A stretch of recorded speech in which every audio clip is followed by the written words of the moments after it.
Yes, Marky. Tell Wolfie to pour me a large one. I'll be there in 10, okay? Goodbye.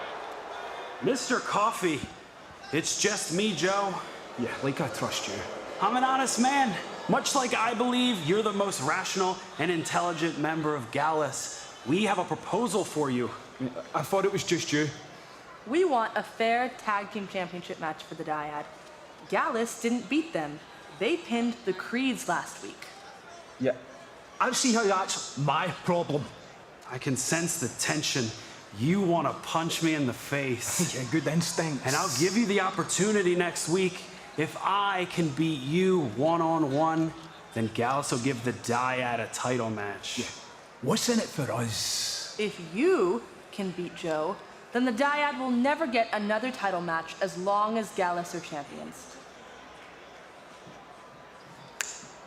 Next week. Don't forget about getting yours. In time.